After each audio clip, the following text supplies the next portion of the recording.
Buenos días, les damos una cordial bienvenida a la mesa número 17 del Seminario de Coyuntura y Estructura Económica de la Facultad de Economía de la UNAM en su edición 2022-2. Estamos muy contentos porque ya en septiembre vamos a cumplir 2 años con este esfuerzo que ha logrado, ¿verdad?, en avanzar en un diálogo con diferentes actores, ¿no?, sectores de la economía y en diferentes niveles de análisis, y donde tocamos temas tan diversos de políticas ambientales, ¿no?, política fiscal, monetaria, industrial, ¿no?, regional.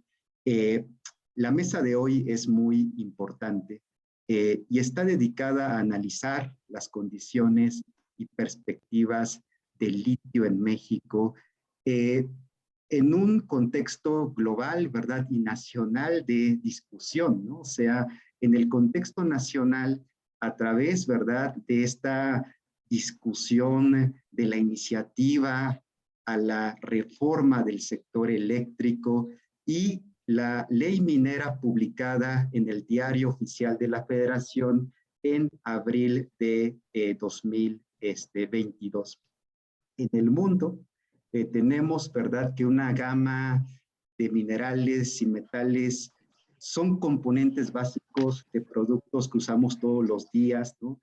Los metales de tierras raras son esenciales para fabricar cantidad de mercancías, son componentes fundamentales de cadenas globales de valor, de automotriz, de autopartes, de electrónica, de industria de la defensa, de equipo médico. Se prevé, de hecho, que la demanda de muchos de estos metales aumentará significativamente en las próximas décadas, en particular a medida que el mundo avanza para eliminar las emisiones de carbono. Por ejemplo, la demanda mundial de litio y grafito, dos de los materiales más importantes para las baterías de vehículos eléctricos, se estima que van a crecer en más de 4,000% para 2040, y en un escenario en el que el mundo logre sus objetivos climáticos. En la actualidad, y con esto cierro, China refina el 60% del litio en el mundo y el 80% del cobalto del mundo, y ello también ahora se traduce, ¿verdad?, incluso en un esfuerzo, en un intento de Estados Unidos de retomar, ¿no?, política industrial, y donde considera al litio como una mercancía clave. Para presentar las condiciones y perspectivas del litio en México, estamos muy contentos de contar con la participación de dos invitadas, ¿no? Primero, quiero presentar a Violeta Núñez Rodríguez. La doctora Violeta es profesora investigadora titular C de tiempo completo, con un postdoctorado en el área de investigación económica agraria, desarrollo rural campesinado del Departamento de Producción Económica de la UAM Xochimilco. Es doctora en desarrollo rural y maestra en desarrollo rural por la UAM Xochimilco, y también muy contentos, ¿verdad?, porque licenciada en Economía por la Facultad de Economía de la UNAM. Es investigadora nacional en nivel 1. Ella ha sido objeto de distinciones como la medalla Gabino Barreda, otorgada por la UAM, y distinguida en 2 ocasiones con la medalla al mérito universitario, otorgada por la UAM. Cierro señalando que la doctora Violeta tiene líneas de investigación interesantes, ¿no?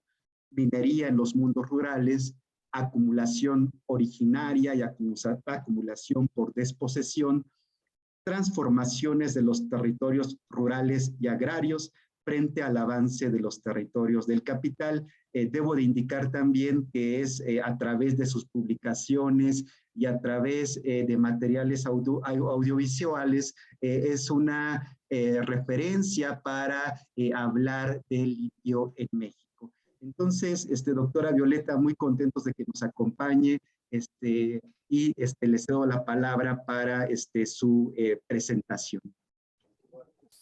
Muchas gracias. Muy buenas tardes. Primero, agradecerles a los doctores Ortiz, Samuel Ortiz, al doctor Santiago Capraro y al doctor Roberto Valencia por la invitación. Y pues felicidades, ya entonces es un seminario de larga data y pues muchas gracias por incluirme. Es todo un honor y una alegría también aquí de compartir el espacio, sobre todo pues en un lugar que yo siento como mi casa, que es la Facultad de Economía, ¿no? De aquí soy egresada de esta facultad y bueno, pues me siento muy contenta y honrada que me hayan invitado. Voy a iniciar compartiendo un PowerPoint, y si ustedes en algún momento también quisieran interrumpir bueno, o al final, como ustedes lo decidan, lo podemos ir haciendo. Y bueno, para establecer como un diálogo, es una exposición que no durará mucho, con la idea de que podamos entablar un diálogo frente a esto que ya decía ahorita el doctor Samuel Ortiz, que me parece importantísimo frente a lo que estamos por vivir, sobre todo en los próximos meses y años. Voy a iniciar, entonces me parece que ya están viendo la presentación. Ya, ¿verdad? Ya, se ve. Ya se ve. Muy bien. Muchas gracias. Muchísimas gracias. Bueno, he denominado la presentación como Litio de México en el contexto mundial. Primero vamos a presentar algo que se ha estado comentando y cuestionando mucho: si México tiene litio, ¿no? Esa es una de las primeras cuestiones que uno podría decir ya es obvio. México tiene, pero todavía no queda muy claro, ¿no? Todavía hay algunos cuestionamientos en torno a, perdón, creo que se dejó de ver, en torno a si tenemos y qué tanto tenemos, y si lo tenemos, si es un litio de qué calidad, si vamos a poder de este litio con estas particularidades nosotros como mexicanos separarlo de por cómo está, ¿no? Ahorita haremos comentarios al respecto. Y si lográramos esto, si vamos a poder generar primero el carbonato de litio o el hidróxido de litio y luego las baterías. Y bueno, pues ya muy lejos estamos hablando de la electromovilidad, que ese es algo que se ha estado planteando. Todas estas son preguntas, son cuestionamientos que se han hecho, y yo iniciaré aquí primero retomando estos datos que ya los hemos presentado, pero que me parece que hay que seguir apuntando sobre ellos en torno a los recursos de litio que tiene México. Y aquí nosotros estamos viendo, de los 24 países en el mundo que el Servicio Geológico estadounidense reporta donde hay recursos de litio, México está en la posición número 10. Aquí ven el listado, ¿no? El primer país es Bolivia, Argentina, Chile, Estados Unidos, Australia, China, Congo, Canadá, Alemania, y le sigue México. Muy lejos, hay que comentarlo hasta este momento, de lo que se conoce como el Triángulo de Litio, donde está Bolivia con 21 millones de toneladas, Argentina con 19 millones de toneladas y Chile con 9.8 millones de toneladas. México tiene 1.7 millones, pero aquí quisiera, antes de avanzar, hacer un paréntesis. Y el paréntesis gira en torno a que si bien es cierto que ahorita México se ubica en esta posición número 10 de acuerdo a estos datos del Servicio Geológico estadounidense, tenemos que irnos a hace 40 años en México, o tenemos que retroceder 40 años atrás. México hace 4 décadas inició un proceso de prospección del territorio nacional, donde se llevó a cabo, a partir del Consejo de Recursos Minerales, el inicio de una exploración para buscar litio en diferentes estados de la República Mexicana. Y después de varios años de estudio, en 1992 se suspendieron los estudios sobre litio, se dejó de hacer esta prospección a nivel nacional en 1992, fecha que coincide con la aparición de la ley minera a nivel nacional, ley que se aprueba en el contexto también y en el marco de la reforma al artículo 27 constitucional, de la reforma que se hace en 1992. Y bueno, pues algo muy, muy importante que hay que decir, que entonces es hasta este año, 1992, cuando se suspende el estudio de la prospección de litio. Y algo que también hay que comentar entonces es que tenemos ya más de 3 décadas de que se suspendió este estudio y apenas el año pasado se reinició el estudio y la prospección nuevamente del territorio en torno a lo que es el litio. ¿Una protección me están escuchando? Sí, la Sí, escuchamos muy porque bien. acá donde estoy hay un poco de ruido y perdón, les ofrezco, les decía que no estoy en mi domicilio en este momento, pero bueno, entonces, perdón, nada más ahí era un paréntesis.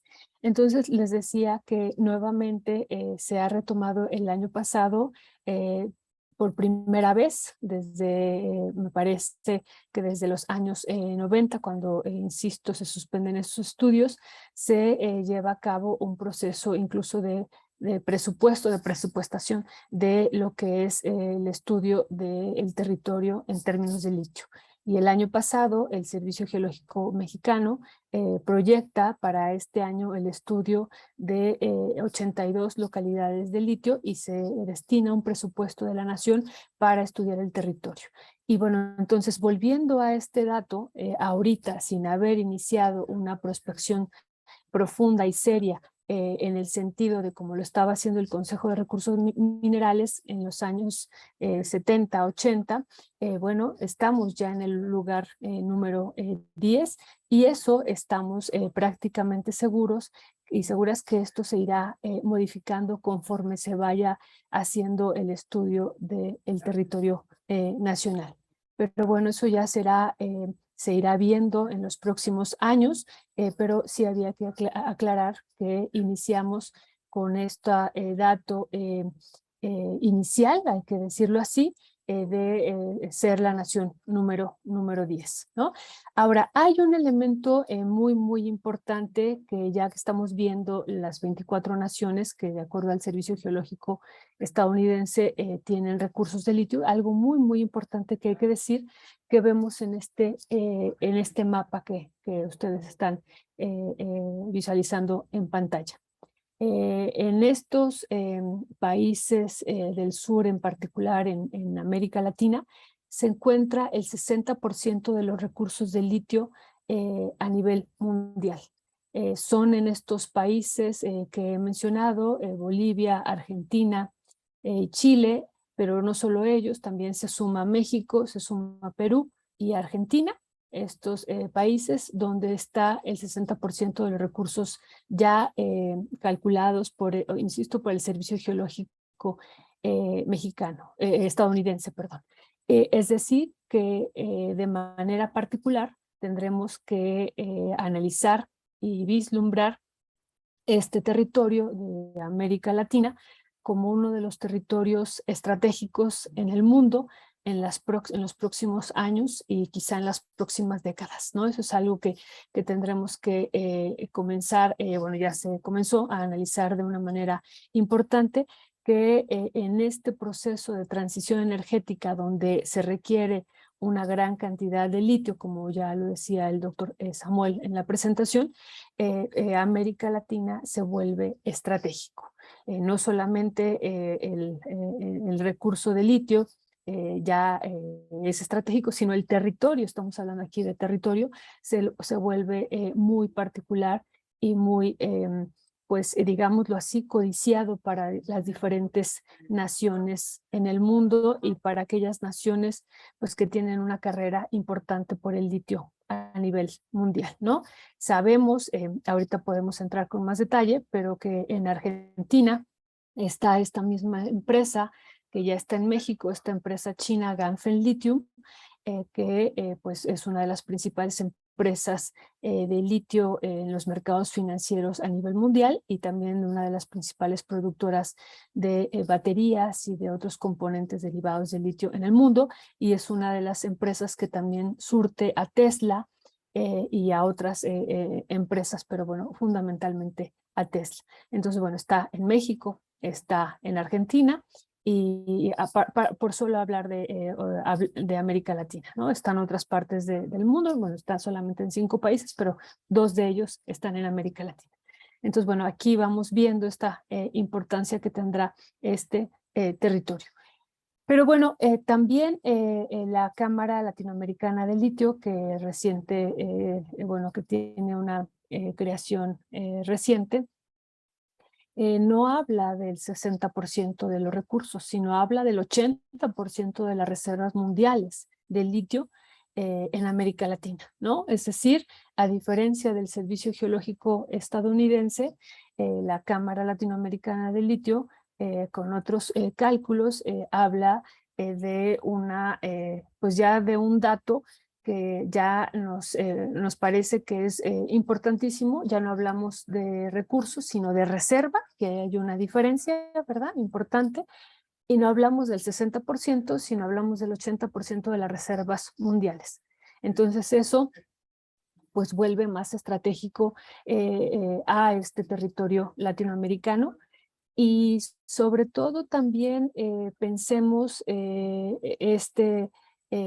pues este territorio en este contexto político en el que estamos inmersos ahora como América Latina. Si uno pues ve las naciones donde hay litio, pues son naciones que han decidido y optado con sus profundas diferencias y en algunos casos algunas similitudes, pues tener un tipo particular de gobiernos que me parece que serán también aquí decisivos en el futuro del litio, no solamente en México, sino en América Latina, ¿no? Estamos hablando de, bueno, ya de los países que están integrados en esta Cámara Latinoamericana de Litio. Está Argentina, Chile, Perú, que inician este proceso, pero también están haciendo un llamado a Bolivia y a México, y está pendiente también el caso de Brasil. Y bueno, aquí pues sabemos que ahorita entraremos en eso, pero a discutir cómo está presentándose el litio de México hacia el mundo, cuáles serán las características que ya están aprobadas a partir de la ley minera que se ha ya publicado en el Diario Oficial de la Federación, que ha sido reformada.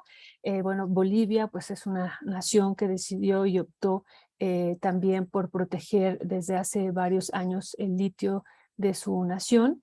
Es una nación que también optó por un tipo de gobiernos distintos a un gobierno que o que se ha denominado de corte neoliberal. También el caso de Perú, ¿no? Con Pedro Castillo al frente. El caso de Chile también con Boric, ¿no? Es algo interesante también.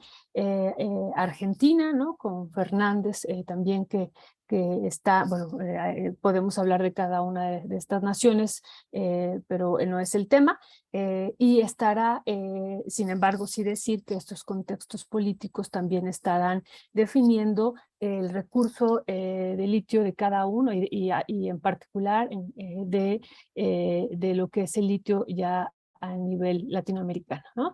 Decía que Brasil queda pendiente porque en unos meses habrá también un proceso electoral y también esto podría cambiar el rumbo del litio ya a nivel, sobre todo por la fuerza que tiene Brasil. No tiene, como ustedes observaron en el cuadro, no tiene una cantidad fuerte como lo tiene Bolivia, lo tiene Chile y Argentina, pero sí es una de las naciones, al igual que México, con una fuerza particular en términos latinoamericanos, ¿no? Entonces, bueno, Brasil también tendrá un proceso electoral que también eso definirá el rumbo que pudiera haber en esta Cámara Latinoamericana de Litio y sobre todo trascendiendo la Cámara en un proceso de integración latinoamericana de litio. Eso será definitorio también dependiendo de lo que pase en Brasil, ¿no? Entonces, bueno, esto era para poner también este contexto político que también define el rumbo y el futuro de este elemento y señalar entonces que la Cámara Latinoamericana de Litio habla del 80% de las reservas mundiales en estos países que todos parece que van en un sentido diferente a lo que fueron las reformas estructurales que vivimos en los años 80 y 90, ¿no? Entonces esto, y que insisto y lo recalco, esto podría cambiar también el rumbo de este elemento. Nada más aquí para mencionar la Cámara Latinoamericana de Litio, pretende algo muy interesante que incluso lo podemos tejer ahorita que veamos las reformas que se han planteado en la ley minera, se pueden tejer de una manera interesante con lo que se está planteando en México, ¿no? Están ellos planteando pues incidir en la formación de precios y sobre todo lo más importante en este proceso de cadenas de valor que será fundamental y que esta idea y esta práctica que hemos venido teniendo como naciones latinoamericanas de extracción del mineral y exportación, que bueno, se le ponga en algún sentido un alto y que inicie un proceso de transformación de este elemento de industrialización que nos pueda llevar como región latinoamericana a la creación del carbonato de litio, de las baterías y de los autos eléctricos, ¿no? Que eso sería como parte de una de las ideas que tendría esta Cámara Latinoamericana de Litio y que, insisto, no solamente la Cámara, sino también que es como una apuesta de varios de estos gobiernos para el rumbo que tendrá este elemento, ¿no? Y bueno, ¿cómo ha quedado en términos ya legales el litio mexicano? Y que, bueno, esto se tendrá que pues analizar también en las perspectivas, insisto, mundiales, sobre todo a partir de diferentes intereses que hay y que ha habido ya desde hace varios años en México de algunas empresas, no, insisto, no nacionales sobre el litio, pero también otras nacionales que pudieran tener intereses o interés sobre estos territorios, ¿no? Vamos entonces a revisar aquí brevemente algunos puntos que incluye la aprobación de la ley minera de estos artículos que se han reformado, que son el 1, el 9 y el 10, y que se ha adicionado un artículo 5 bis. Enunciaré 11 puntos brevemente que desde mi perspectiva sintetizan lo que será y cómo será tratado, perdón, el tema del litio, ¿no?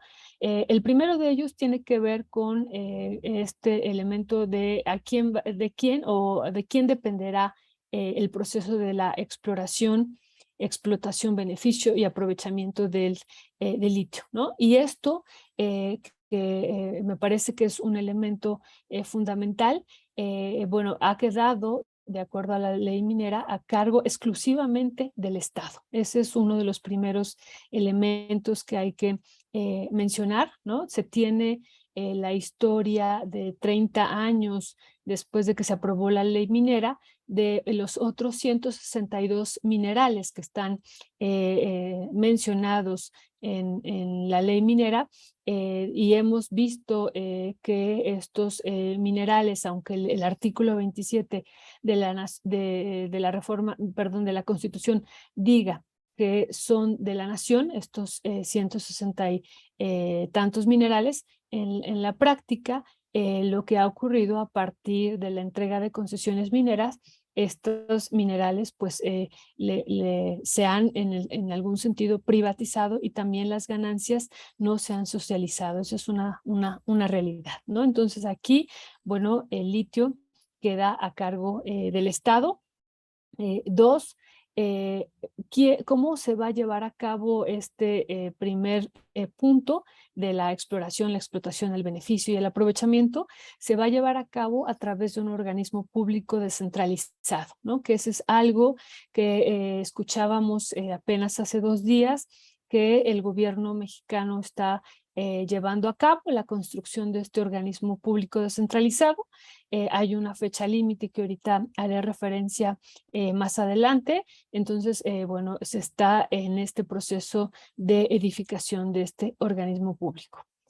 Un punto 3 es que el litio es declarado como de utilidad pública, ¿no? Es decir, tendrá preferencia. Ya el artículo 6º de la ley minera hablaba de la utilidad pública de la actividad minera y se señalaba que tenía preferencia sobre cualquier otra actividad. Aquí se habla de que en particular, ¿no? Así de manera específica, el litio es de utilidad pública. El punto 4, el litio y otros minerales son declarados como estratégicos, ¿no? Frente a este proceso de transición energética que estamos por vivir y que se intensificará, y que eso hará que la demanda de los minerales crezca de una manera muy, muy importante, en particular 3 de ellos, el litio, el cobalto y el grafito, aunque también está otros, ¿no? Como el cobre, la plata, el molibdeno, el zinc, otros minerales. Son 17 minerales que ha documentado el Banco Mundial como los minerales estratégicos en este proceso de transición energética, pero 3 de ellos, el litio, el grafito y el cobalto, como los minerales que serán y que tendrán una demanda y un incremento sumamente importante, ¿no? Entonces, bueno, aquí el litio se declara como estratégico, y también se habla de otros minerales, ¿no? Que esos otros minerales, desde mi perspectiva, todavía se tendrán que fijar en una ley secundaria, pero desde mi perspectiva, de estos 17 minerales que el Banco Mundial señala como estratégicos, 8 de ellos ya son, pues, digamos, esenciales.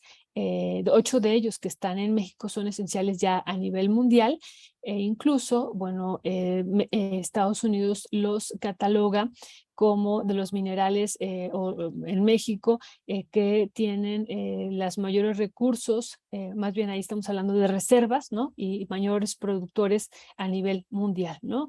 Entonces, bueno, ahorita no nos metemos con esto, con estos minerales estratégicos, con estos otros minerales, pero sí hay que señalar que también ya hay una lista de cuáles podrían ser estos minerales. Un punto quinto, que tiene que ver con esto que les decía, que la ley minera, después de que fue aprobada en 1992, permitía y solo posibilitaba más bien llevar a cabo la actividad minera mediante la entrega de concesiones.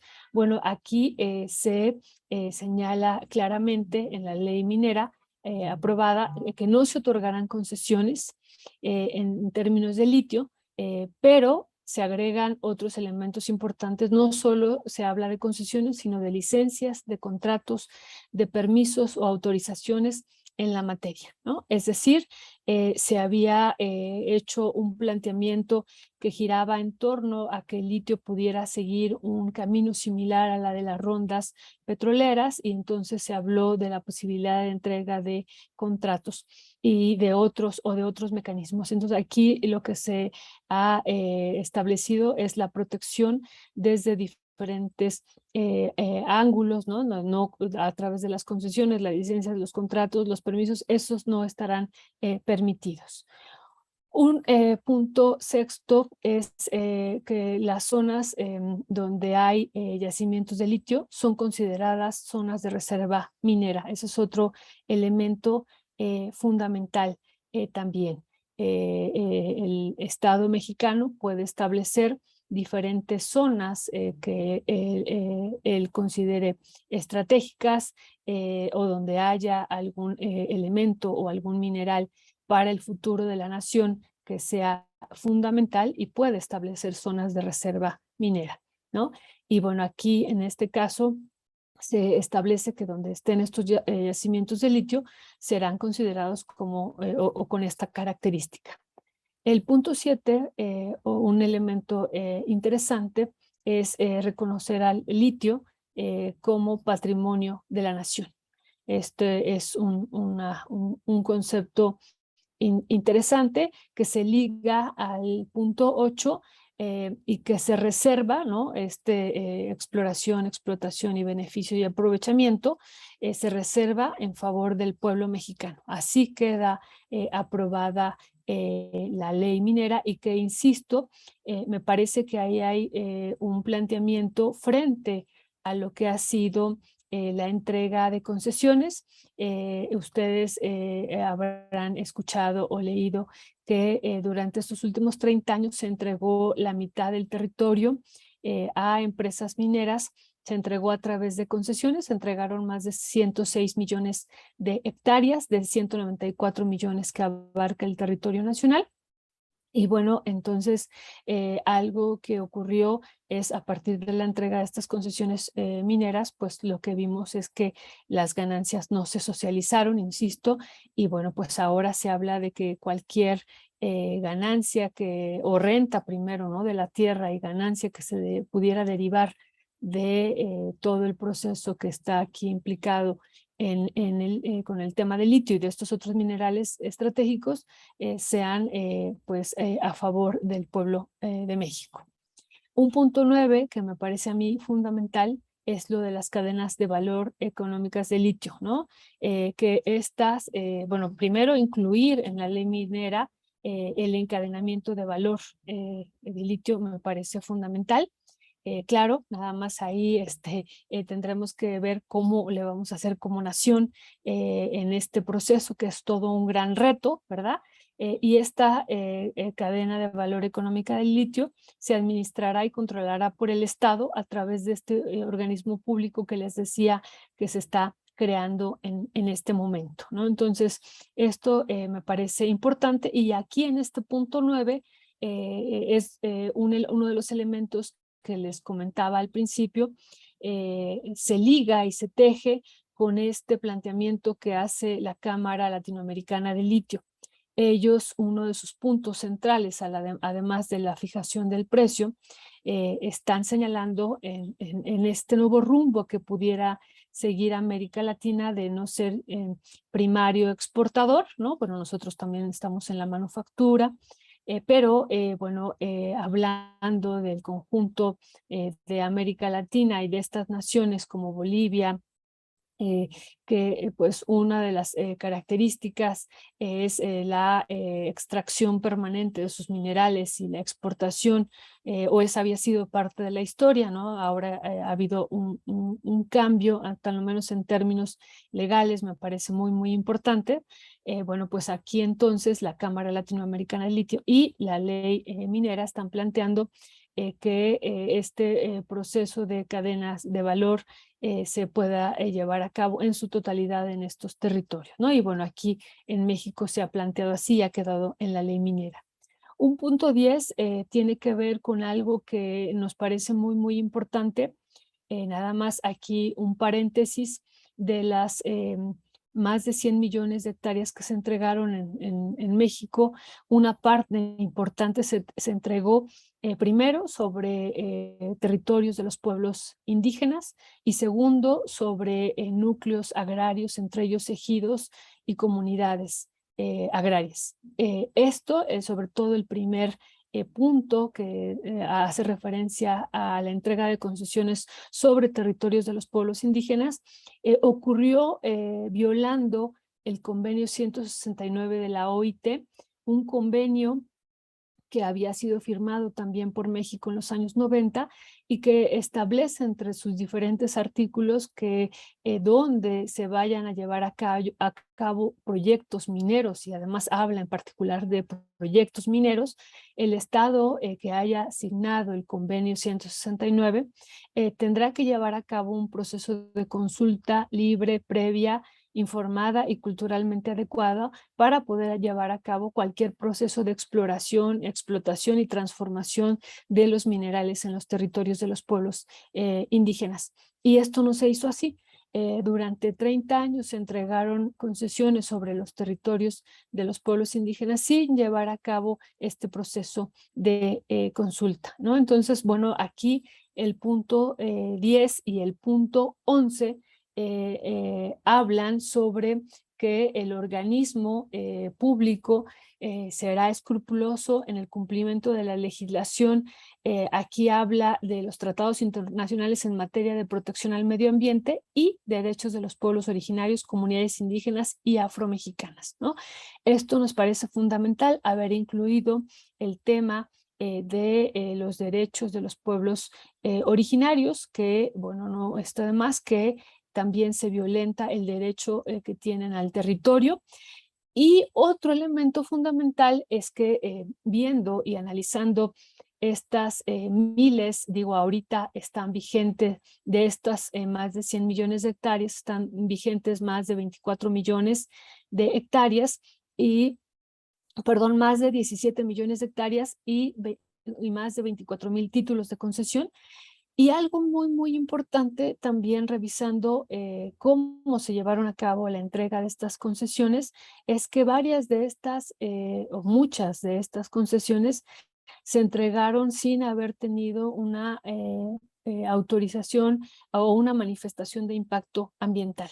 Muchas de ellas nada más lo hicieron, primero recibieron la concesión minera y después llevaron a cabo el proceso de la manifestación de impacto ambiental y muchas de ellas como requisito, ¿no? Por ejemplo, hay una concesión minera, a lo mejor ustedes están enterados de un proceso que estamos viviendo a nivel nacional y mundial, de este avance de la minería hacia los mares y hacia los océanos, que es algo muy, muy importante, que también tendremos que discutir como economistas y como sociedad y como pues estudiosos de los territorios y de los procesos que están ocurriendo en México y en Latinoamérica, el avance de la minería hacia los mares. Y aquí tuvimos un caso muy particular en México.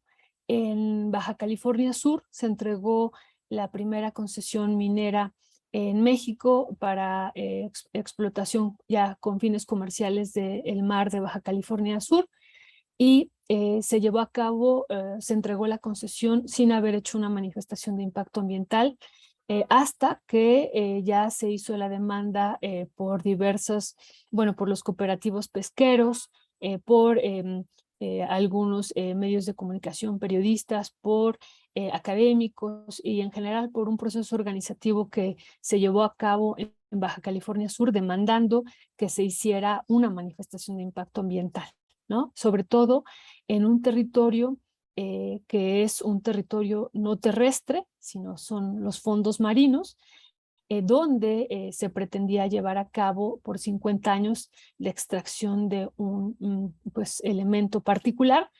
Se aspiraban los fondos oceánicos, se llevaban a unos barcos, se separaban el mineral y después se regresaba en los desechos otra vez a los fondos marinos, argumentando que no iba a haber algún impacto ambiental, ¿no? Bueno, esto nada más lo pongo como ejemplo y como paréntesis de que hay diversas entregas de concesiones que se hicieron a lo largo de estos 30 años sin una manifestación ambiental previa, ¿no? Bueno, ya no se diga una consulta o una manifestación de impacto social, no la hubo, ¿no?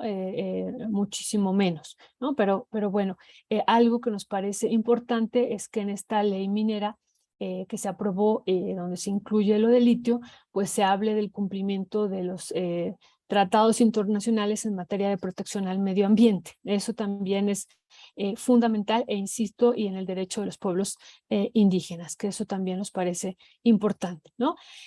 Bueno, les decía, quedan, después de que se ha aprobado la ley minera, se establecieron en los artículos transitorios que se tenían 90 días hábiles para crear el organismo público descentralizado. Está corriendo el tiempo y bueno, a finales de agosto tendrá que llevarse a cabo la pues creación ya oficial de este organismo que desde mi lectura iniciará pues después de que se interrumpió hace 30 años y que les decía hace 40 años había un proyecto nacional de exploración de litio, tendrá que iniciar de una manera seria y profunda un proceso de prospección del territorio, pero no solo eso, sino tendrá que desplegar desde mi perspectiva un plan nacional de litio, iniciar con el proceso y que pues eso es lo que les decía hace rato, un gran reto para llevar a cabo esto que se está planteando la nación mexicana, que es algo, pues un reto sobre todo frente a esta transición energética que estamos por vivir y que se intensificará, ¿no? Y bueno, iré cerrando para que haya la posibilidad de que llevemos a cabo, les decía, un diálogo, me parece importante, que podamos establecerlo. Esto que retomo de una presentación que se hace en Chile, de la importancia de lo que es la cadena de valor del litio, ¿no? Y sobre todo en este contexto de lo que es la creación de los vehículos eléctricos, ¿no? De la electromovilidad, que me parece fundamental, ¿no? Siendo nosotros naciones que exportamos los minerales y que poco valor agregado o poco valor agregado tienen estas materias primas que extraemos y que pues realmente lo que hacemos es abastecer a otras naciones en el mundo, como ocurre aquí, ¿no? Por ejemplo, el 80% de la plata y del oro que se exportan de México hacia el mundo van a Estados Unidos. Y lo mismo ocurre con el cobre, ¿no? Va hacia una parte fundamental, va hacia a China y poco aquí se transforma. Entonces, y se industrializa.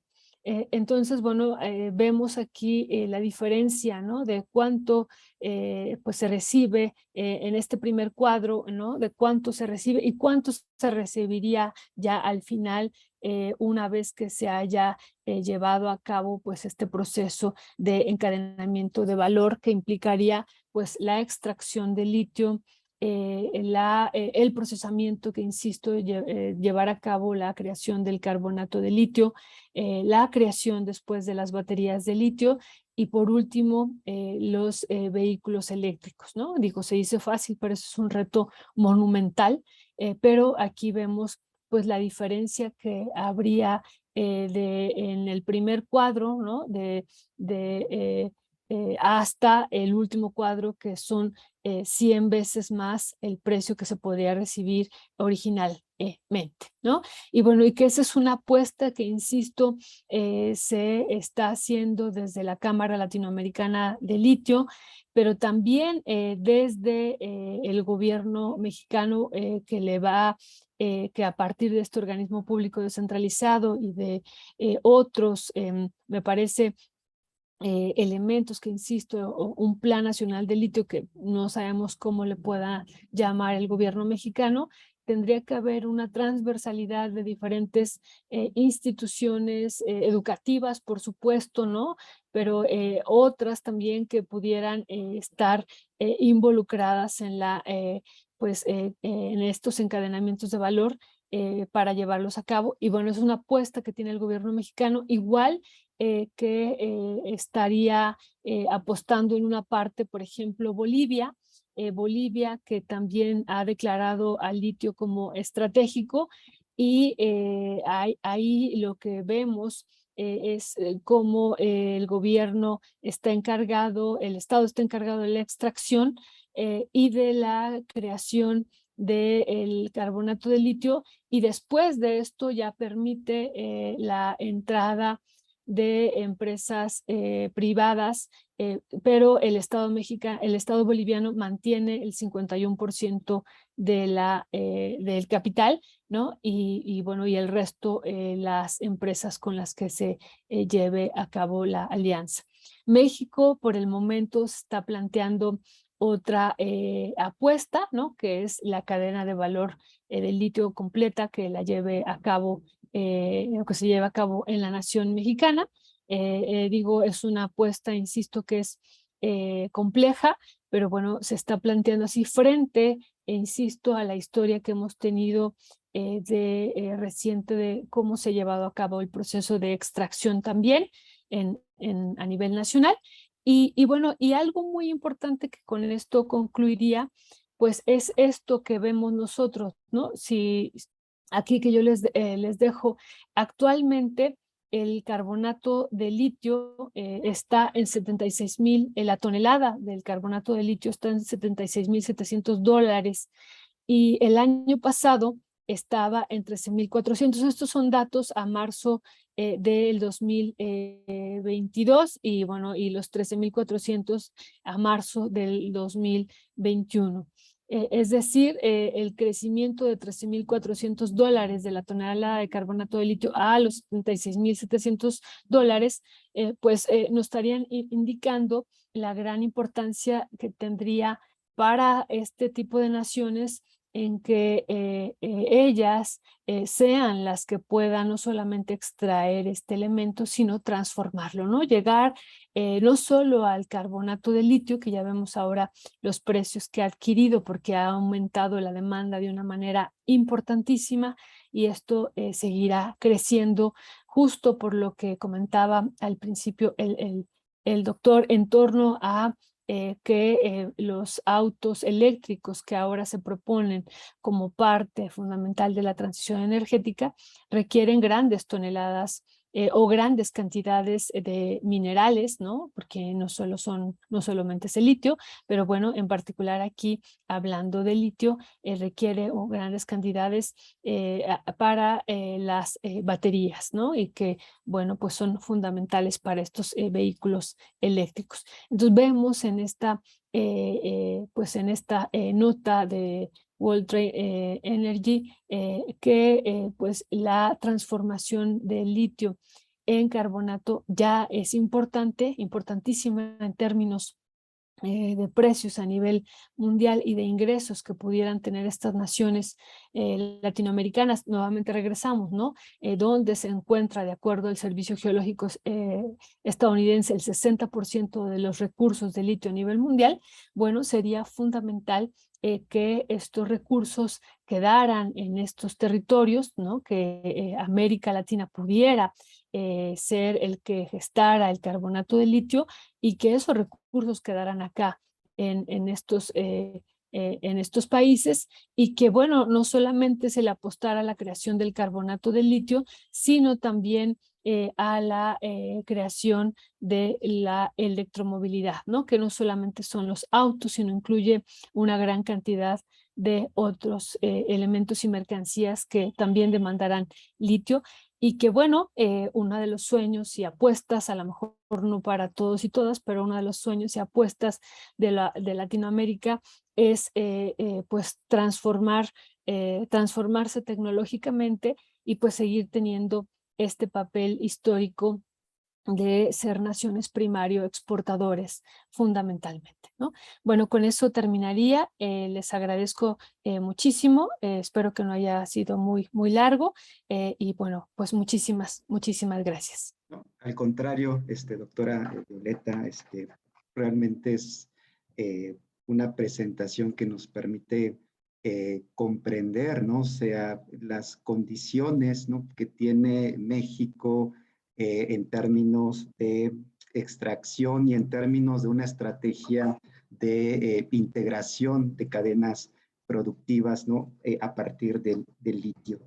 Es una charla que llama la atención. Tenemos casi 130 personas conectadas y eso nos da muchísimo gusto. Les invito mucho a plantear sus preguntas a través del chat, ¿no? Indiquen por favor su nombre, ¿no? Su institución para ubicarnos. Y miren, hay un cambio con respecto a la siguiente intervención. Lamentablemente el doctor Sergio Martínez tiene problemas de salud, ¿no? Le deseamos pronta recuperación, no nos podrá acompañar, pero le pedimos, ¿verdad?, a la profesora Fabiola Flores, ¿no? O sea, que nos acompañara también en esta charla y que nos apoye con un comentario, ¿verdad?, desde sus líneas de investigación. Muchas gracias, profesora Fabiola, por aceptar participar en esta mesa.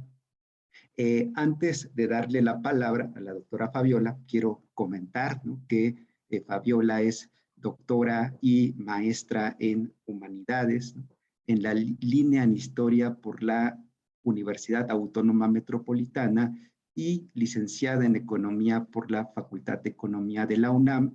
Actualmente es profesora asociada C de tiempo completo en la Facultad de Economía a través del Sistema de Incorporación de Jóvenes Académicos desde febrero de 2017. Por más de 6 años imparte materias de Historia Económica General y Estado y Sociedad en la globalización, poniendo particular atención a los análisis históricos de la teoría del sistema mundo moderno. Es miembro del Sistema Nacional de Investigadores, ¿no? Publica artículos en revistas, es editora, por ejemplo, de la revista Contrahistorias y coordinadora, ¿verdad?, de un libro que recientemente se publicó, intitulado La crisis estructural del capitalismo, estudios de caso México y Estados Unidos por la Facultad de Economía. Bienvenida, Fabiola, y muchas gracias por aceptar participar. Gracias, Samuel, por la presentación. Buenas tardes a todos. Buenas tardes, Violeta, y gracias por tu exposición. La verdad es que me agarraron así de repente y pues la verdad apenas estoy entrando como al tema que estás tratando, pero sí coincido en la mayoría de lo que estás planteando, porque pues digamos parece como que los temas que yo estuve trabajando están relacionados más a la historia del sector minero, ¿no?, a las transformaciones en el sector minero, y parece como que pues la historia ahí no se detiene, y el litio pues representa pues casi parece o podría pasar que se repitiera otra vez la historia al respecto de toda la extracción minera que ha habido hasta la fecha, ¿no? Entonces, en ese sentido, pues yo he trabajado más el tema, y bueno, y ya Samuel me invitó a una plática, y he trabajado más el tema de la correlación de fuerzas, ¿no? Y en ese sentido voy a ir un poquito con la plática al respecto, ya relacionándolo con el litio, haciendo pues este tránsito de la historia hacia un posible futuro que se puede presentar con el tema de la extracción de litio, ¿no? Entonces, en ese sentido, pues, hablando un poquito de la correlación de fuerzas, veo como 4 panoramas. El tema del papel, o el papel que va a cumplir el Estado actual, me refiero a que tenemos un gobierno más progresista que los anteriores. Otro punto es el peso que tienen los empresarios que se han dedicado a la extracción minera en los últimos años. Me refiero no solo a los empresarios que fueron privilegiados durante el gobierno de Salinas, sino también a los empresarios privilegiados, pues a los privilegiados de las transnacionales extranjeras, ¿no? Entonces, en ese sentido, ¿cómo se construyó la correlación de fuerzas y qué posibilidades hay de que el Estado mexicano pueda ir en contra de todo el proyecto desarrollista que se llevó a cabo desde los años 90 hasta la fecha en el sector minero, ¿no? Entonces es como ir hacia ese lado. Y por otro, el punto pues de las movilizaciones que ha habido y las protestas que ha visto, las protestas sociales que ha habido a lo largo de este periodo en muchas comunidades a lo largo de México, ¿no? Entonces, ese tema de las protestas sociales y de todo el panorama de movilización social, sí lo voy a tratar ya más específicamente en la otra conferencia que me invitó Samuel, porque, bueno, digamos, ahí está, es el tema en especial, ¿no? Pero cabe mencionarlo como un elemento central del debate, porque es, digamos, hablar de la correlación de fuerzas en los diferentes niveles, ¿no? Entonces, desde mi punto de vista, pues, hasta la fecha no se ha roto como el privilegio que tienen las empresas transnacionales ni los grupos de poder que se formaron durante el gobierno de Salinas y que en ese sentido están presionando de manera importante al gobierno actual en cuanto a las modificaciones reales sobre el proceso de extracción minera, ¿no? Y el papel que ocupa México en este proceso global o de cadenas globales de valor, ¿no? Y en ese sentido, pues me parece que, pues de algún modo, habría que revisar, o bueno, señalar, no me refiero a tu libro, me refiero más bien a ahorita lo que yo voy a señalar como un proceso histórico en el que se construyó este tipo de correlación de fuerzas, ¿no? Digamos que pues ya es muy tratado el tema de las privatizaciones de los diferentes sectores y de los procesos de privatización en México, pero resulta interesante el tema de la privatización del sector minero porque, como tú lo mencionaste muy bien, a partir del 92 hay un cambio en la ley minera, ¿no? Y en ese sentido, pues va a haber un proceso también de reacomodo de quiénes son los que se vuelven los dueños de este sector, ¿no?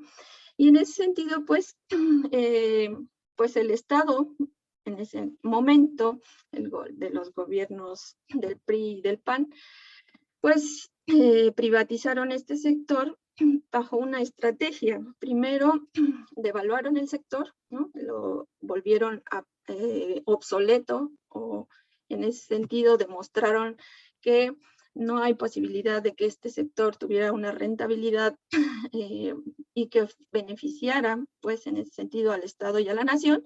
Y en ese sentido, pues se devaluó el sector, se privatizó, se vendió a dos empresarios muy, bueno, también muy conocidos, a los del Grupo México y a los del LIN, aunque hay otros empresarios también aquí privilegiados en este punto, y también se privatizó hacia este sector y se vendió hacia el extranjero, ¿no? Y tiene mucha importancia este proceso porque, digamos, la devaluación de los activos fijos del sector, luego venderlo y demostrar la ineficiencia del sector fue muy importante para que se pudiera privatizar. Y después, en cuarto lugar, pues ya plantear un nuevo tipo, un nuevo proyecto de desarrollo económico, ¿no? Bajo la iniciativa de la inversión privada y la inversión extranjera. Y en ese sentido justificar el hecho de que, bueno, el Estado no pudo desarrollar el sector, pero el sector privado sí lo va a hacer, ¿no? Y entonces el sector privado empieza a desarrollar este sector económico y vemos ya en la actualidad cómo se ha desarrollado el extractivismo en México, ¿no? Y en ese sentido, pues hubo en ese tránsito, pues una serie de cambios a la ley minera, y pues desde mi punto de vista, desde los años 90 hasta la fecha, pues se ha incrementado, digamos, el poder que tienen las empresas privadas y las empresas extranjeras transnacionales en este sector. Y se ha debilitado, y en ese sentido, pues el papel, desde mi punto de vista, no sé cómo lo veas tú, del actual gobierno, tendría que, pues no solo cambiar las leyes en términos de que se cambie esta idea de la ley, del artículo 6 de la ley minera, en el que se promueve la minería como el sector clave y sobre cualquier otra actividad productiva, ¿no? Y todas las actividades productivas que no estén relacionadas con el sector minero, pues van a ser eliminadas, y en ese sentido se van a otorgar las concesiones a los sectores que justifiquen una posible extracción de algún recurso mineral que pueda beneficiar, digamos, a la industria minera, ¿no? O la industria extractiva del sector minero, ¿no? Entonces, en ese sentido, desde mi punto de vista, ya la cantidad de concesiones que se ha entregado del país, pues ya es, pues rebasa en mucho, pues ya más de la mitad del país. Y lo curioso, como tú mencionas, de las concesiones es que se otorgan por 50 años y se pueden extender 50 años más, ¿no? Entonces, ya tenemos un 45% del territorio, o más del 45% del territorio concesionado. Aunque se detengan las concesiones en este actual gobierno, o que es la propuesta de tener las concesiones, pues estas concesiones ya están dadas, ¿no? Y lo más fuerte desde mi punto de vista de las concesiones es que estas concesiones además las puede tramitar incluso un individuo, una empresa o una gran empresa. Entonces lo que hacen las empresas transnacionales o lo que hacen las empresas privadas es que varios grupos o varios grupos empresariales supuestamente tengan estas concesiones, ¿no?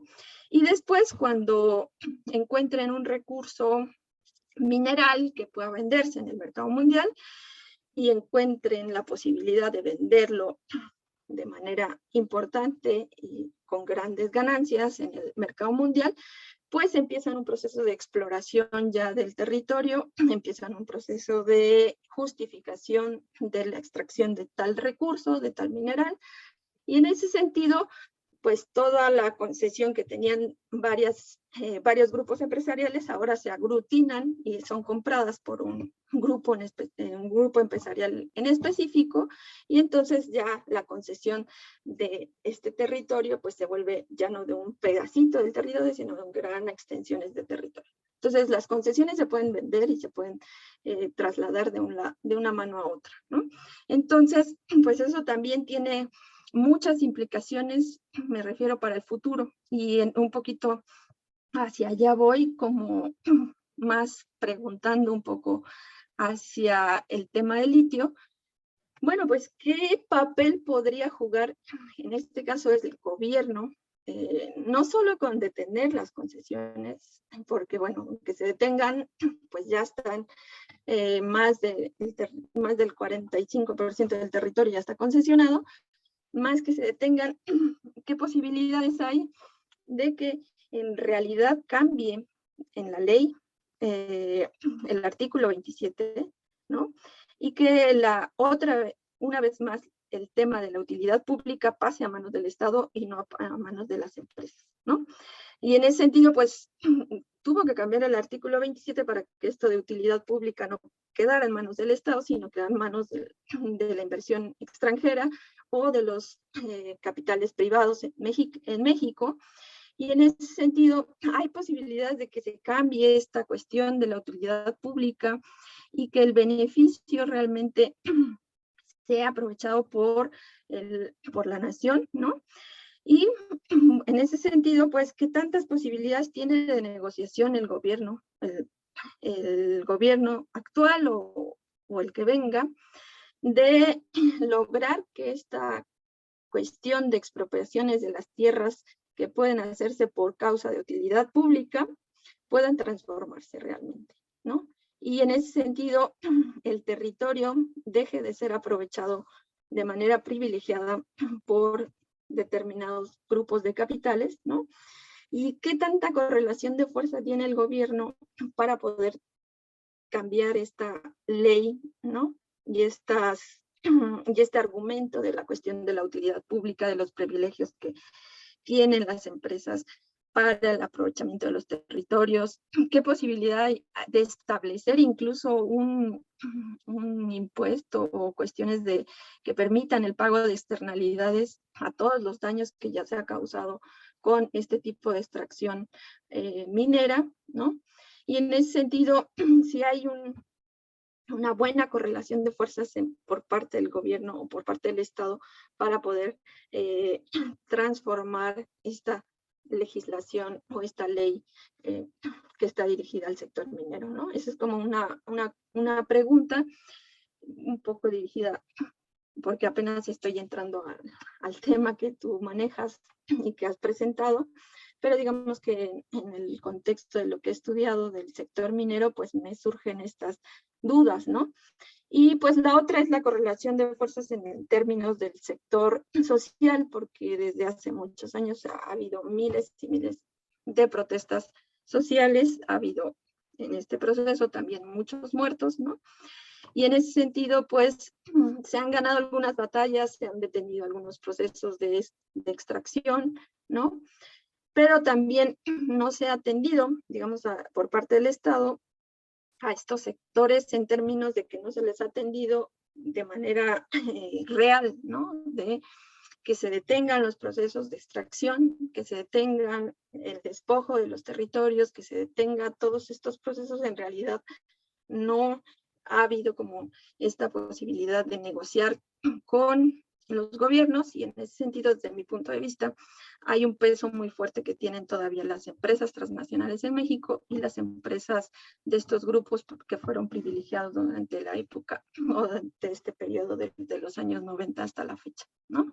Entonces, en ese sentido, pues sí, me gustaría saber cuál es tu perspectiva al respecto del proyecto de extracción de litio y si hay posibilidades de realmente integrar o vincular pues este proceso extractivo a una posibilidad de no solo ser extractor de recursos minerales, sino incluso de entrar en otro proceso de productivo, ¿no? Y bueno, ese sería un punto, y pues me gustaría saber un poquito más lo que piensas al respecto de eso. Y sobre todo también insistir que como tú mencionaste, hay un carácter estratégico en el litio, ¿no? Y que el carácter estratégico del litio, pues sí tiene que ver con las necesidades técnicas de los procesos productivos, digamos, en su importancia ya cualitativa en el proceso de reproducción global del capital. Pero el punto, aquí voy, que es privilegio para el proceso de reproducción global del capital, pero ¿en qué medida este privilegio, esta importancia cualitativa en el proceso de reproducción global del capital es importante para la reproducción social en términos de la nación o del pueblo de México, ¿no? Y pues un poquito diría como a ese sentido iría mi comentario, y perdón porque no preparé nada así como tú, pero pues me salió así como más el tema, ya no lo he trabajado desde hace como 6 meses, pero digamos que tengo fresco algunas cosas, y pues esas cuestiones de la correlación de fuerzas, de las posibilidades que hay para transformar a profundidad la ley minera, pues me llama la atención mucho con este tema del litio, ¿no? Porque digamos que es el nuevo recurso estratégico que está surgiendo y, como tú lo mencionas, que está teniendo importancia en los mercados mundiales, ¿no?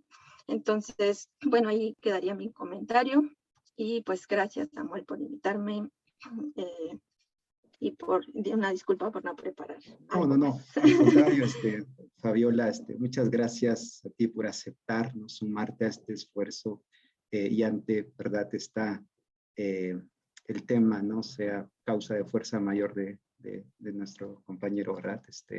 Sergio Martínez, ¿no? Muchísimas gracias. Y antes de dar paso, ¿verdad? Hay cantidad de preguntas. Y para no perder el hilo conductor, no sé, doctora Violeta, si tienes alguna reacción con respecto a los últimos temas que plantea Fabiola en su comentario. Muchas gracias. Bueno, primero agradecerle mucho a Fabiola sus comentarios. Ella dice, no preparé, pero qué bárbara, qué temas tan interesantes aquí puso a debate, que me parece que son los centrales, ¿no? Entonces, imagínense si hubiera preparado Fabiola, extraordinario los comentarios que hace, ¿no? Y bueno, sí, quisiera comentar algunas cosas que yo coincido con ella en todo lo que comentó. Me parece que es fundamental, como ella lo dice, incluso revisar estos 10 artículos de la ley minera que pensamos que son urgentes y mínimos que se deben de modificar, ¿no? Entre ellos ella ya mencionó el sexto, donde se habla de la utilidad pública y se le da preferencia absoluta sobre cualquier otra actividad. El artículo 10, el 13 bis, el 15, ¿no? Que también ya hacía referencia Fabiola sobre entregar hasta por 100 años estas concesiones mineras por un siglo. En este mismo artículo, en el 15, se habla de que la concesión le da derecho a las empresas, a todos los minerales, ¿no? A todos los minerales que haya en estos territorios, hasta por 100 años, ese es el problema. El artículo 19, que pues finalmente me parece a mí uno de los artículos medulares de la ley minera que debe de ser revisado. Se le da, habla sobre a qué da derecho tener una concesión minera, en particular el artículo 19. Y si uno lo revisa ya y analiza, es muy, pues insisto, es uno de los medulares porque pues da el derecho a la exploración, a la explotación del lote concesionado, el derecho a disponer de los minerales. Esta es una de las situaciones fundamentales que contraviene el artículo 27 de la Constitución, donde se señala que los minerales son de la nación, pero el artículo 19 señala lo contrario, ¿no? Que los minerales son de las que tienen la concesión minera, de las empresas mineras, pero no solo eso, también da la posibilidad de la expropiación del territorio, de la ocupación temporal, de la constitución de servidumbres y de todos los terrenos que se necesiten para llevar a cabo esta exploración y esta explotación, ¿no? Aunado a esto, este artículo 19 habla sobre la posibilidad de disponer en su totalidad, pues, prácticamente así, del agua, ¿no? Se habla disponer del agua en específico, pero también tener preferencia sobre las concesiones de agua que cualquier empresa minera pueda llevar a cabo, tendrá preferencia. Entonces, este también es urgente. El 20 también, que posibilita la extracción minera en las áreas naturales protegidas. Tenemos varios millones de hectáreas que se entregaron a estas áreas que se supone que ningún estado en el mundo tendría, más bien tendría que protegerlas. En México se entregaron varios millones de hectáreas en estas zonas. Y bueno, y aquí también este artículo 20 posibilita la explotación minera en los mares. Eso también es una situación que debe ser reformada urgentemente. El artículo 21, que da la posibilidad de la explotación en ejidos y comunidades agrarias. Eso también es otra cuestión que pues una nación que está pensando en la soberanía alimentaria pues también debe de proteger sus ejidos y sus comunidades agrarias como de utilidad pública. Incluso en algún momento llegamos a platicar con el procurador agrario sobre este tema, ¿no? Y un último artículo que debe de ser reformado, insistimos, son 10 artículos los que decimos mínimamente se deben reformar, es el 41, que habla sobre la herencia de las concesiones mineras, ¿no? En la época del porfiriato, la ley minera hablaba de las concesiones de manera perpetua. Acá se habla de 100 años, pero además pueden ser heredadas, ¿no? Durante ese transcurso de los 50 años que tienen vigencia y los otros 50 años que puede tener la renovación de esta misma, ¿no? Entonces, estos artículos deben de ser reformados.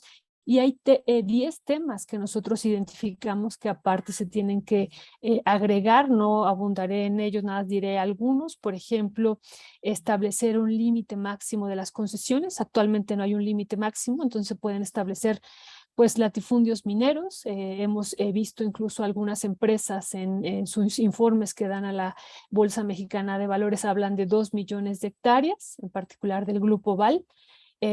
Otro elemento es que se debe de pues también reglamentar en términos de obligatoriedad de una consulta de impacto ambiental y social, que eso sería fundamental.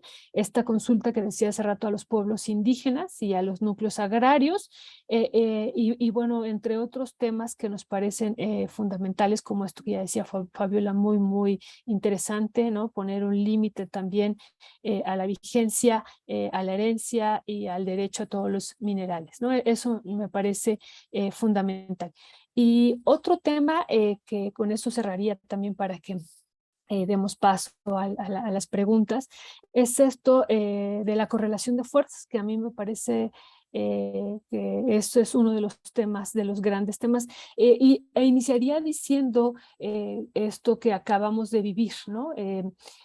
Pues finalmente el litio no fue reconocido en términos constitucionales como estratégico en el marco de la transición energética, ni tampoco fue declarado constitucionalmente como pues una zona de reserva minera como se había pretendido, ni quedó en términos constitucionales de no entregarlo en concesión. Todo esto porque la correlación de fuerzas no lo posibilitó, ¿no? Todos sabemos que en la Cámara de Diputados, para que hubiera pasado la reforma constitucional, se tendría que haber contado con una mayoría calificada que no se tuvo, ¿no? Entonces, esto es un primer pues indicador que tenemos, pero me parece que pues esto podría modificarse, ¿no? Es probable que pueda modificarse en términos por ejemplo, esta demanda que se está haciendo desde varios sectores sociales y académicos de que debe de ser reformada la ley minera de manera urgente para no seguir con este proceso que ya definía de manera brillante Fabiola, de extracción intensa y de daño y de impacto ambiental. Bueno, deben de reformarse estos artículos y eso sí podría hacerlo en este momento el gobierno mexicano, porque solo se necesita la mayoría calificada. Eso sí lo puede hacer, ¿no? Y junto a esto me parece importantísimo también que se debería de tejer la reforma también a la ley indígena, insisto, porque muchos de los territorios que fueron entregados en concesión se hicieron sobre territorios de los pueblos indígenas y, bueno, también insistimos, sobre territorios de los núcleos agrarios. Entonces, hay una reforma también que está pendiente de varios artículos. Ahí el problema es que son constitucionales, que implican una reforma también de los territorios en materia de pueblos indígenas y donde un elemento fundamental es la protección de sus recursos naturales y entre ellos pues estarían los minerales, el agua, entre otros, ¿no? Entre muchos otros, y sobre todo el derecho al territorio. Eso es algo fundamental. Entonces, me parece que pues esto, sobre todo lo primero de la reforma a la ley minera, la correlación de fuerzas en este momento sí lo permite porque hay una mayoría calificada, perdón, una mayoría simple en la Cámara de Diputados, es posible llevarla a cabo y me parece que en 2 semanas este escenario podría cambiar. Sabemos todos que estamos por vivir un proceso electoral y que podría y que prácticamente si vemos las encuestas estaría definiendo y marcando un nuevo pues mapa electoral y que eso podría también otra vez regresar a la Cámara, a la discusión de la protección de estos territorios y se pudiera abrir una discusión con este nuevo mapa electoral de pues la reforma necesaria a la ley minera, ¿no? No está de más indicar que en el proyecto de nación que estableció Morena como parte de su proyecto de campaña antes del proceso electoral del 2018, uno de los elementos fundamentales era la reforma a la ley minera. Y de manera específica se hablaba de que se tenía que hacer una reforma desde abajo que incluyera a los afectados ambientales, ¿no? A los hombres y mujeres que han sido víctimas, los familiares incluso de los que han sido asesinados por esta industria que sigue siendo una de las más peligrosas en términos, digamos, de defensa de los territorios, porque pues no olvidemos que está involucrado también en esta actividad del crimen organizado, ¿no? Entonces es una situación que también se vive en México y que, bueno, pues hay que tenerlo en cuenta, ¿no? Y bueno, me parece que, insisto, y con eso cerraría, que estamos en un proceso importante. En unos cuantos días esto podría cambiar y eso podría llevar a que pues se haga realidad esta reforma a esta ley minera. Eso comentaría. Muchas gracias, Fabiola, y muchas gracias, doctor Samuel. Bueno, al contrario, ¿no? O sea, comentaba de la cantidad de temas, ¿no? Preguntas que suben. Buenas tardes. Estamos retomando la mesa intitulada La industria del litio en México, situación actual y perspectivas. Queremos mandar primero toda nuestra solidaridad y apoyo a la doctora Violeta, ¿verdad? Sabemos que ha sufrido amenazas de muerte y en este evento, ¿verdad? Fuimos testigos, ¿verdad? De esas amenazas, ¿no? Que al final de la presentación acompañaron a esta charla, ¿no? O sea, todo nuestro apoyo, toda nuestra solidaridad y vamos a retomar, a platicar con la doctora Violeta para retomar este evento en próximas fechas. Adelante, Roberto, Santiago, Fabiola, si quieren agregar. Pues sí, igual mando mi solidaridad a Violeta y pues sí, ya nos hemos enterado de las continuas amenazas que ha recibido y pues bueno, otra vez se constata este hecho y pues qué más que solidarizarnos con ella de cualquier modo. Y desde luego es una pena que a raíz del trabajo profesional de alguien se den este tipo de situaciones. Así que pues no queda más que solidarizarnos totalmente con la doctora Violeta Núñez y esperando que pues esto solamente quede ahí en una amenaza y que pronto pues ante las denuncias que se puedan realizar alcancen una buena solución al problema. Sí, de mi parte y de todo el seminario también, solidarizarnos con Violeta, presentar todo nuestro apoyo, como bien estaba comentando Fabiola y Roberto, que estas cuestiones tienen que parar, que para salir adelante como nación tenemos que estar abiertos al diálogo, estar abiertos al debate y estas son las formas. Así que si sabemos que la doctora ha estado, ha vivido este tipo de amenazas, entonces sí, todo nuestro apoyo y solidarizarnos en términos personales con ella y también en términos de lo que está haciendo con su trabajo, que es muy importante para el país. Sí, sí, sí. Bueno, pues aquí podemos dejar la sesión y estaremos comunicando más adelante, ¿verdad? Sobre para reagendar el evento que, entre otras cosas, llamó mucho la atención. 130 personas conectadas, cantidad de preguntas, ¿verdad? Muy importantes en materia de medio ambiente, de política industrial, de financiamiento. Sin duda es un tema que da para una discusión a detalle y vamos la retomaremos en próximas fechas. Muy bien. Pues, buena tarde, Santiago, Fabiola, Roberto. Gracias. Hasta luego. Hasta luego. Hasta luego, buenas tardes.